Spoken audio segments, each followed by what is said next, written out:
Welcome back to the Marching to Madness College Basketball Podcast this afternoon with San Jose State coach Tim Miles, one of my main men. Coach, his Spartans last night knocked off Georgia Southern 63-48. They held the Eagles to 27% from the floor. Coach, welcome back. Hey, Ken, thanks for having me. I enjoy being with you each year, and it's been a lot of fun catching up. And want you to know we're all praying for good health for you and looking forward to another exciting year of March Madness. Thank you very much. And yes, we are looking for another exciting year, another exciting 6 months, because April, the first weekend in April is the end. That's a while. Well, it takes us through the summer, though. We can always just cherish those memories of those fantastic games that we see. And that's what's so exciting about this time of year is trying to, as a coach, trying to get each team to discover their identity, who they are, how they're going to play successfully. And nowadays with the transfer portal and immediate eligibility, there's so many more unknowns for coaches on what his team's going to be like. It used to be that you had your freshmen and your recruiting classes, and then you take your Division I transfer, redshirt them, so you knew exactly who they were and what they could do, and that's all changed. Yeah. And, last night, your guys, you hold a lot of people to 27%. You're going to win a heck of a lot of games, I tell you. Talk about your defense and how you were able to stylize that against Georgia Southern. Yeah, we caught them. I think, the Georgia Southern kids, first of all, Georgia Southern, my former assistant, DeMarlo Slocum, who's now at the University of Utah, was a star at Georgia Southern. Well, he tells me he was a star. So I know he played for him. And Stu Brown, a good friend of mine who's worked for collegiate coaches for a long time, was an assistant coach there, who's a lawyer now. And Georgia Southern is also the original of Get After Their Butts. Yeah. Their football team used that, and I stole that in the 1990s and still use it. So it was a special game for a lot of reasons. But as we looked at who we were trying to build this program, I think always you have to start having an organized, sound, fundamental defensive team that can rebound a basketball. And that really, if you can do that way, a lot of times you eliminate losing. You still give yourself a chance to win, and you really can't win until you eliminate losing. Play sound offense, turnovers, good shots on offense. But on defense, you've got to be able to be rock solid, organized in your transition defense and your defensive coverages on how to handle, screen and roll and all the things that people are doing nowadays. And I think we're getting that further in place. And we probably caught Georgia Southern. My whole point was I think they expected California to be warm and sunny, and it's been just awful, cold and rainy and windy. So they probably were disappointed. So they had a slow start. And I'm crediting our crappy weather up here for that. And that's just okay. I'll take it every day of the week. But we got off to a good start, and our first 15 minutes were excellent. And then Georgia Southern got going a little bit. They do a good job. Coach Berg and Tim McAllister, who I've known for a long time, worked at Creighton when I was at Nebraska. And Glenn Sip is there now. So they have good coaches, and they're going to do a good job. I like that team. But last night, I thought we executed a very good defensive game plan, and now we're going to need that going forward next week too. Got a kid there that everybody ought to take a chance to watch. Omari Moore, he's a 6'6" point guard who shared the high point man total last night. He's a really solid ambassador, he seems, to the program. I heard he's had lots of transfer portal requests in the offseason, but he stayed a Spartan. Yeah, he's loyal to the core, and I love that about him. Certainly had a chance to, move on and didn't. And we want to make sure that he has the experience that he wants. He had a slow start last night, but in the second half just turned it on and kind of single-handedly allowed us to extend our lead to up to about 18 or 20 points. And he's a special player. He had 5 NBA workouts when he went to test the waters last spring.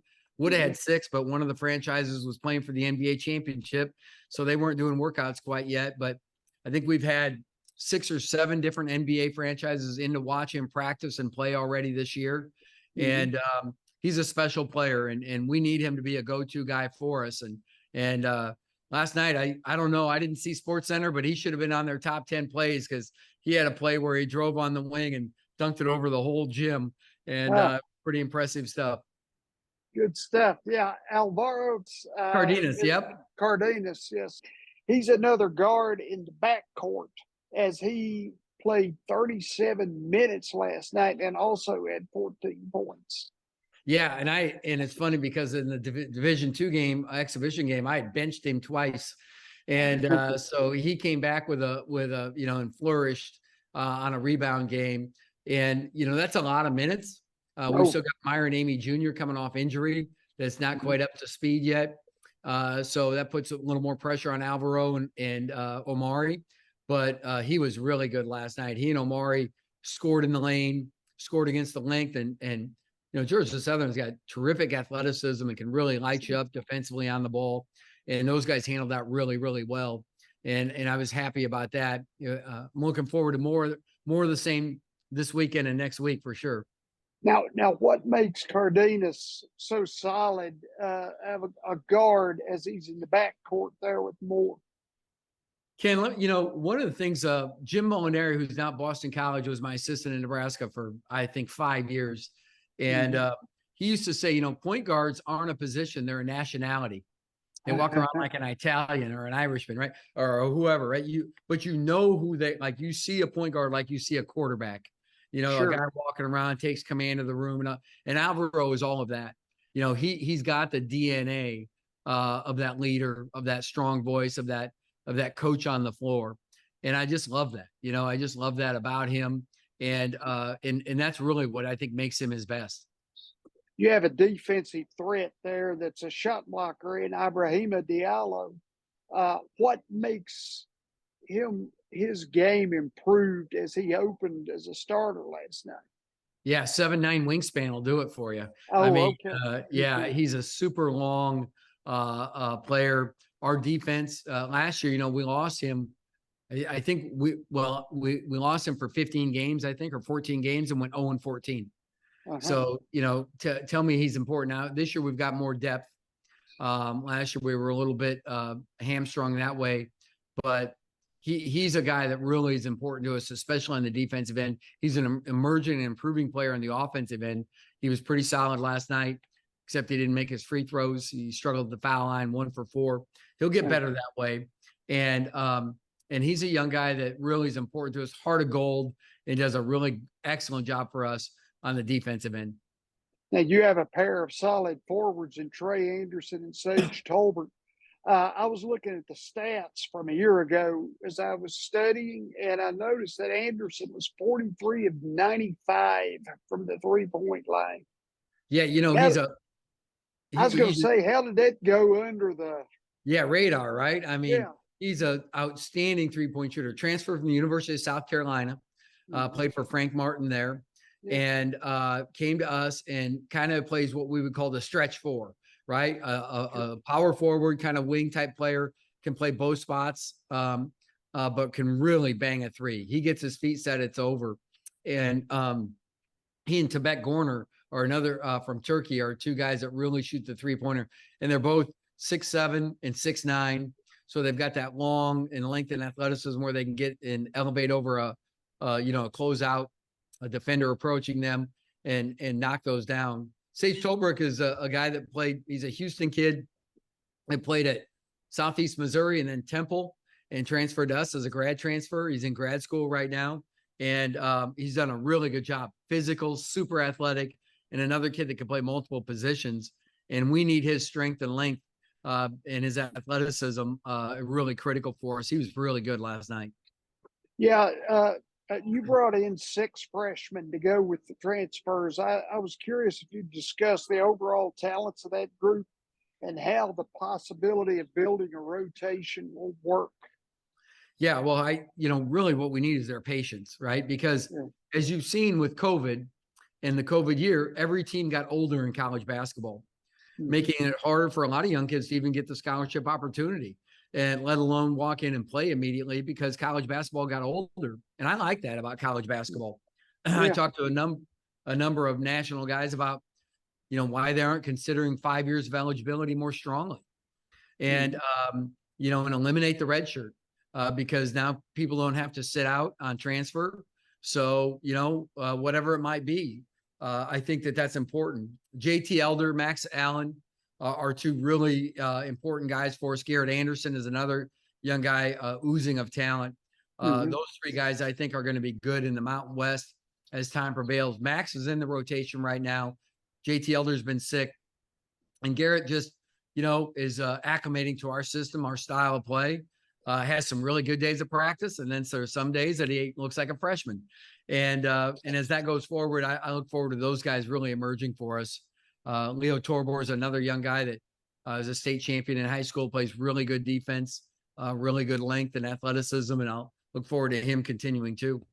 Sure. Now, a year ago, I was curious about some of the implementations you had as you started building the program, the ground up.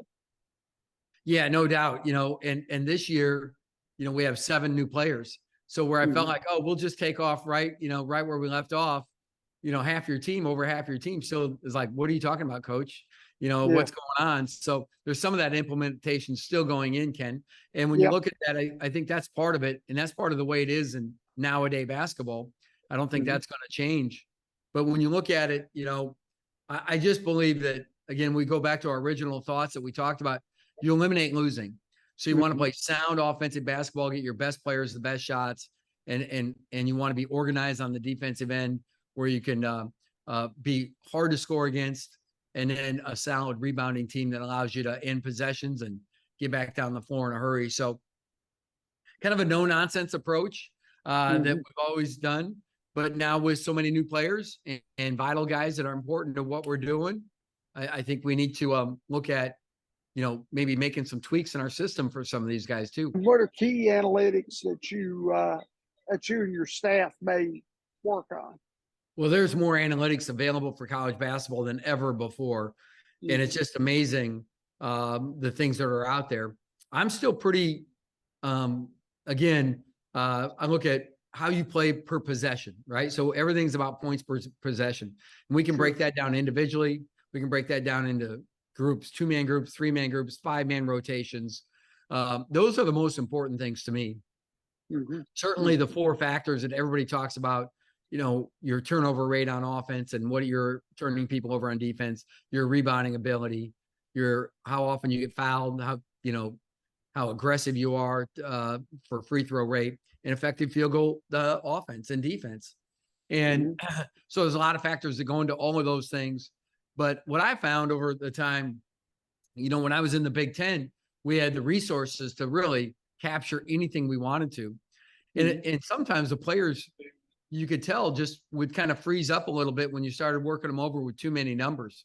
And they still got to be players, players play. And you still got to let guys do what they do without, wearing them out about the analytics of the situation. For instance, you take a very good guard on offensive basketball and he misses a couple 3-pointers in a row. And in basketball, you're supposed to either be at the rim where you have a great chance to make a layup or get fouled, or you shoot a 3 and nothing in between. That's what analytics basketball tells you. But sometimes a guard needs to get a good feeling about himself. And as they get chased off the 3-point line, they need to take 1 or 2 dribbles and hit a 15-footer. And you see that in the NBA all the time. Chris Paul is a master at it. Not many guys can make enough of those to really say that's what I do all the time. But I think you have to have some flexibility as a coach to make sure that your players know that, hey, you need to get feeling good. Let's do this, right? If that's what you need, let's go. And I think that's really important to kind of balance out the analytics to, who the players are and their ability to go out and make plays. Last thing, Coach, the rumor mill is spreading around about the NCAA tournament growing and expanding. I just was wondering what your opinion is of that. And if you agree with it, if you had a way to do that, what would it be? Well, the NCAA is a marvelous, marvelous event. Participating in it myself, I can tell you that it's so cool, right? I mean, it's such an exclusive group. And think of it, like 68 of 368 teams go. There's 300 teams that aren't going to the biggest event. And if you look at football, there's 125 1A schools, and about 100 of those go to a bowl game, right? It seems like. So it's really not quite as special, right?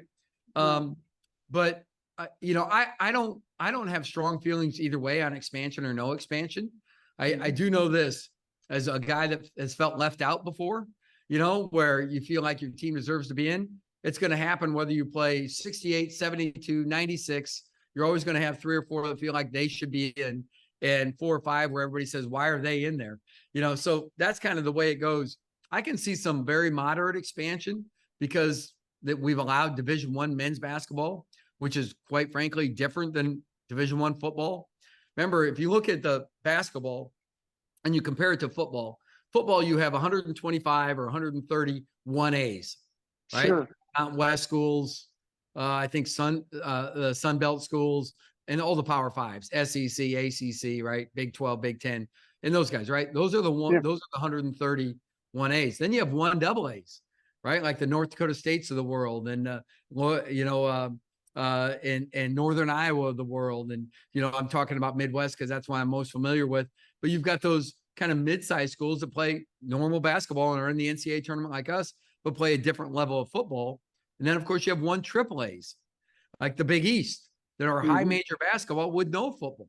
Georgetown, Seton Hall, Marquette, Loyola, the A10, where we've got like Loyola Chicago and Butler and St. Bonaventure and all these teams, Davidson, Richmond, all these teams that play either a smaller level of football or no football. I think Richmond does have football, but so you have all of those 3 levels of Division I football in basketball. And so here you have the football playoff in 1AA. It's got a whole bunch of schools in it. I don't know, what is it, 24 teams that play for the championship or whatever, I think so. Yeah. And you got probably 80 schools to go to bowl games or more, right? And so and then you look at that, and that's a lot of teams playing for of 350 schools. You've got that there are 300 schools that offer football. You've probably got more than half of those playing in some form of playoff at the end of the year, and you don't quite have that for basketball. You probably have 100 in basketball, which is about 1/3 instead of 1/2. So there's probably room for growth, but I don't think you want to mess with the NCAA tournament too much, Ken. It's a pretty special deal.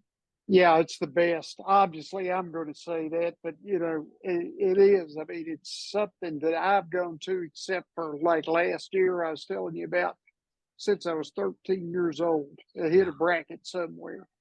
That's awesome. We do a family bracket all the time, and talk a lot of trash with my wife and my son and daughter about who can do what. So it's fun. That's fun. Coach Tim Miles, ladies and gentlemen, out in San Jose, California. I love the South Bay out there. Coach, best of luck, and looking forward to watching your kids play and seeing the growth as you continue to rebuild there. Thanks for having me on, Ken. I appreciate you, and it's always a pleasure talking to you. Thank you.